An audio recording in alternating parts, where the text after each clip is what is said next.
Hey Canucks fans, it's time for another edition of Ask Me Anything. I am Canuck Clay, and this is my Canucks take all in one take. It's Clay's Canucks commentary for Sunday, August the 14th. If you're new, here's what you should do.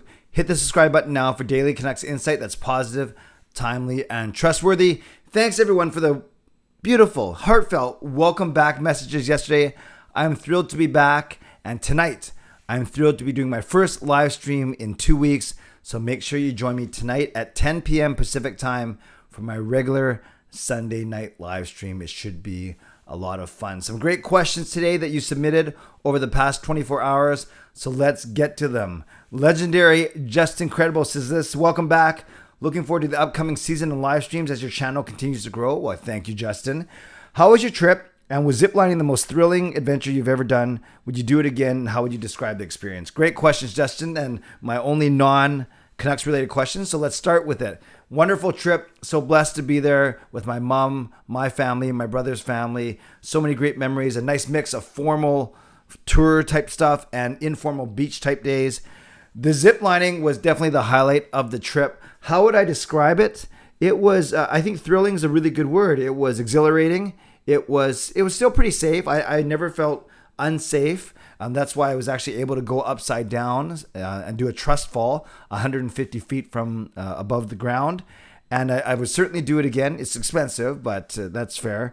And I think in terms of, was it the most thrilling adventure? I think, if this makes sense, physically, yes.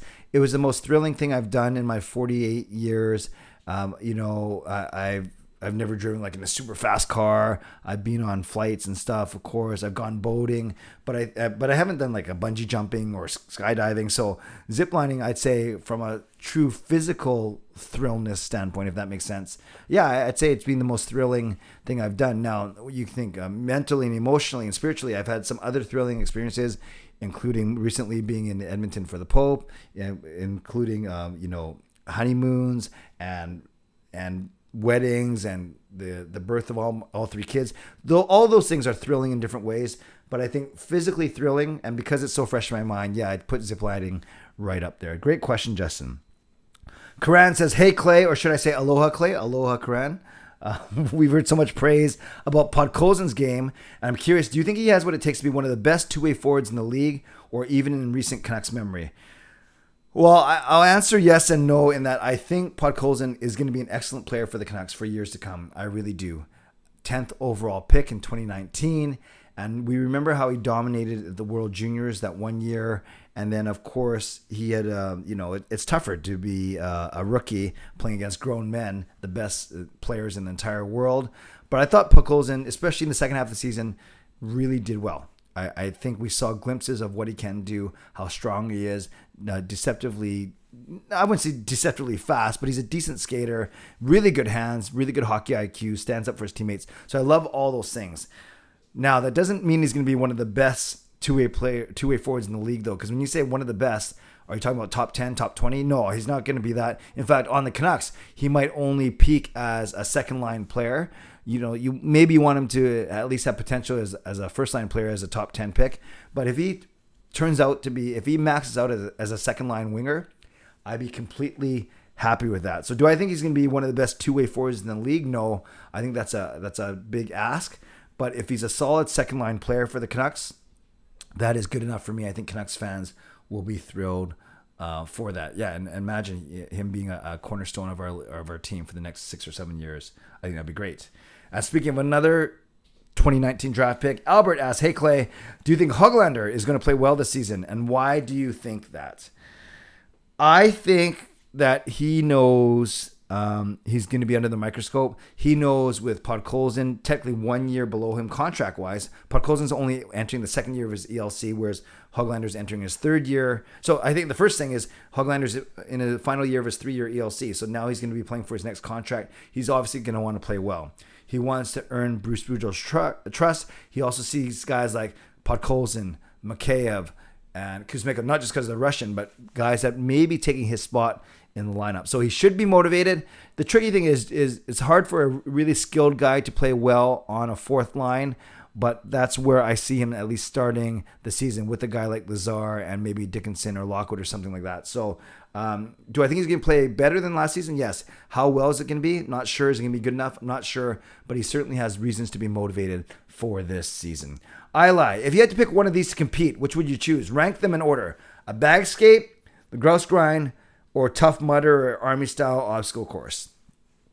While I don't shy away from all of them, I'm a decent skater. I'm in decent shape. Not the best shape, but I'm in decent shape. So I could do the bag skate.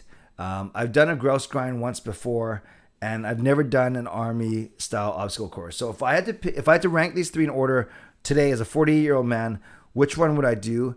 I'd probably do grouse grind first, bag skate second, Tough Mudder, Army-style obstacle course third.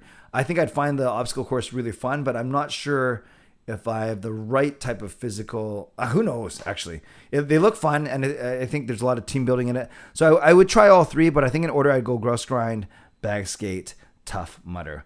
Fulham says, hey, Clay, I was watching Shannon's take on the ongoing challenges for Canadian franchises in the NHL. In your opinion, is the media pressure, cost of living, dealing with taxes, all those things, do they force NHL players to play for other U.S. markets? He mentions that the Canucks treats its players very well, the mentality of players leaving Canada once they reach unrestricted free agency. Yes, this is going to come up more and more, and especially as, we saw it just now with Johnny Gaudreau leaving Calgary to go to Columbus. I think we're going to see it more and more. There's a couple practical things. Number one, a smaller thing is the percentage of Canadian players. It's not massively dropping off, but as it slowly diminishes and we see more U.S. players, U.S.-born players in the league, then there's a greater chance of more U.S. players wanting to play at home or closer to home. But that's a very small thing. I really think the COVID experience had a big difference too. Because now you're in a bubble in Edmonton or Toronto, not used to that. All the rules, because it's not necessarily because of Canada, because of COVID, but then there's customs, there's the border, there's paying Canadian taxes. All those things, media pressure, I think you get that in a lot of big cities in the States too.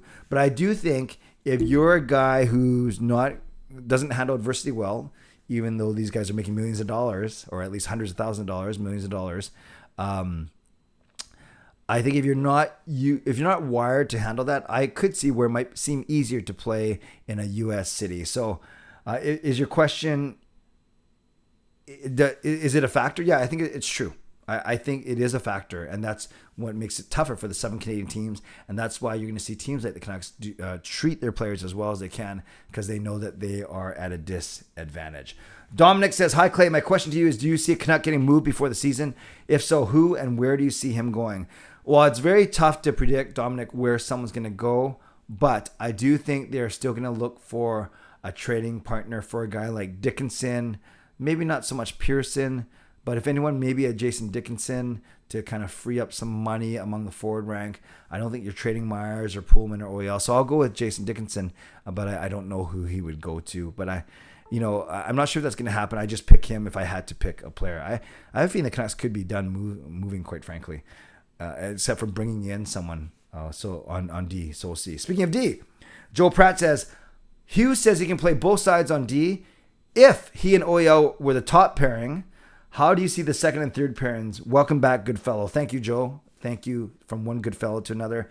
I know Hughes says he can play both sides, but is he going to be as strong on his right side? There's so many other factors. But to answer your question, if him and OEL were the top pairing, and let's say Pullman's healthy, that leaves you Pullman, Shen, Myers, Rathbone, Dermott.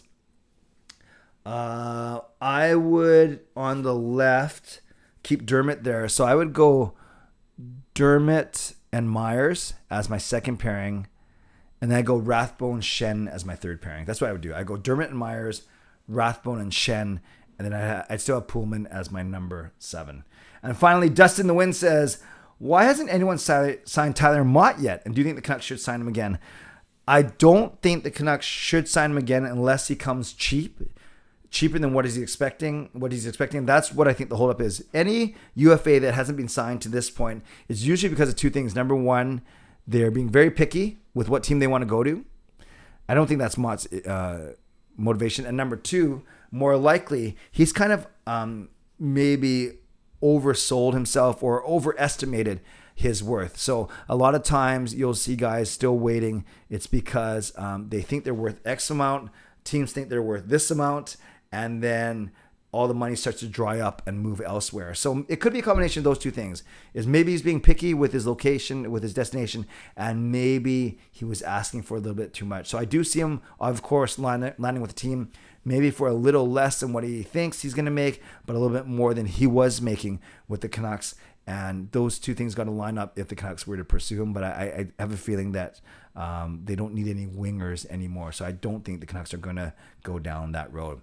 All right, Canucks fans, great questions. Thank you. I hope you join me at 10 p.m. tonight for my live stream. If you made it this far, 10 and a half minutes into the video, why don't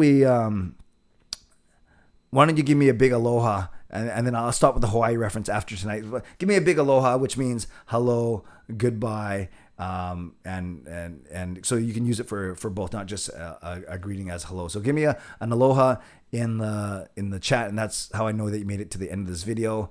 Shout out to my sponsors, Perform and Transform and Van City Experts, and thank you to legendary Lucas Gates, legendary Justin Credible, legendary Andrew Chang, and to Hall of Fame members and franchise members as well. Hope you all consider joining me and supporting me on my channel as a member. Finally, subscribe, like this video if you like to, subscribe if you'd like to, leave a comment down below if you'd like to become a member or upgrade if you'd like to, and definitely consider leaving a tip or a super thanks if you'd like to. Always appreciate those as well. Regardless, enjoy your Sunday. I hope to see you tonight at 10 p.m. getting back into the live stream thick of things. Have a great day. God bless, and go Canucks go.